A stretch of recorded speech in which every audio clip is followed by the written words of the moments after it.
Welcome back to The Explainer. Today, we're going to do something a little bit different.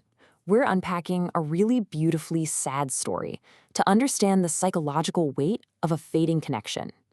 We talk so much about data and science here, but human emotion, and specifically heartbreak, has its own incredibly complex anatomy.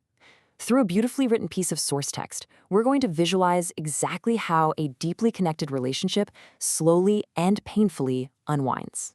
Right off the bat, I want to hit you with this haunting thought straight from the very end of our source material. The author writes, "Because true love is not forgotten, it is just hidden." I mean, wow, that sets the exact melancholic tone for our whole analysis today. It completely challenges this popular idea that moving on means erasing the past. Instead, it suggests that profound emotional connections simply go underground. So keep this concept of hidden emotion in the back of your mind as we trace the journey of the two people in our story today. The raw source text we're exploring today is a deeply poignant Hindi paragraph titled World Story, and it captures the entire life cycle of relationship in just a few lines. Now, don't sweat it if you don't read Hindi, because we've meticulously translated the whole thing and we're going to break it down chronologically. We really want to understand the universal human experience it captures. All right, part one, the promise of forever. So, like so many romances, this relationship begins with the comforting illusion of permanence. It establishes this baseline of deep security. The text introduces us to a girl who ended every single day with this exact phrase, "I love you very much." Think about the psychology of that for a second. It's not just a statement of affection, right? It's a routine. It's a predictable, warm, secure anchor at the end of every day. For the person receiving it, this repetition builds an architecture of absolute trust. And the boy's reaction? Well, the text tells us that upon hearing that one single line, he would go to sleep smiling all night. He felt that he had literally found his entire world. And this is absolutely crucial for understanding the sad story that unfolds. His whole sense of reality, his entire happiness, was fundamentally tethered to her daily validation. He wasn't just in a relationship, he had relocated his entire emotional existence into this connection. But then we hit part two, the slow fade. Because, let's be real, things rarely just end overnight, do they? It wasn't some sudden explosion, but a painful, step-by-step distancing. First, the replies started coming in late. Then, the actual conversations just became less frequent. And finally, it all culminated in complete, absolute silence. This sequence is such a universally recognized pattern of withdrawal. It's the slow erosion of a bond, which honestly is often way harder to process than a clean break, because it just leaves the other person constantly guessing. Just imagine the boy's state of mind right here.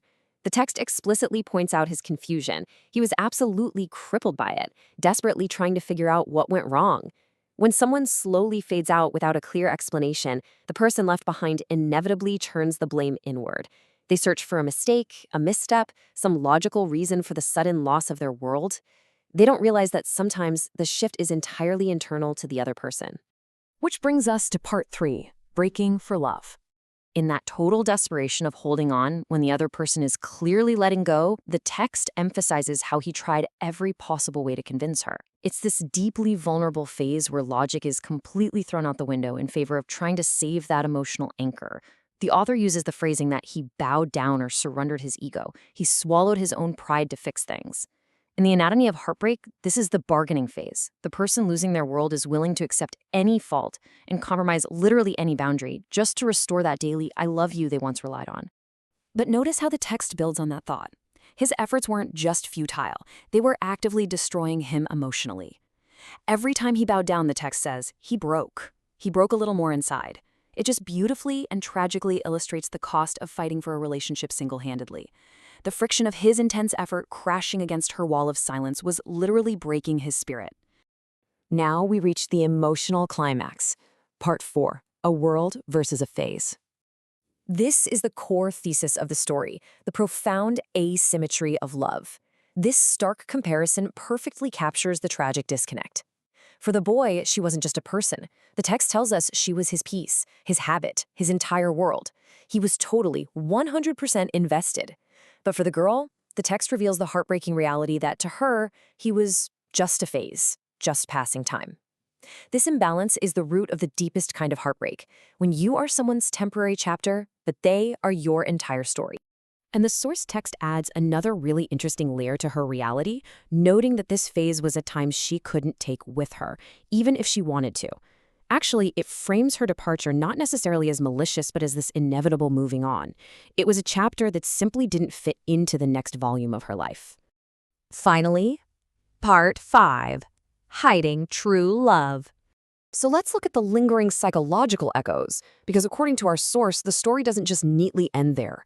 On the surface today, the text observes that the girl appears perfectly content. She looks happy in her new life, completely disconnected from the world she once was the absolute center of.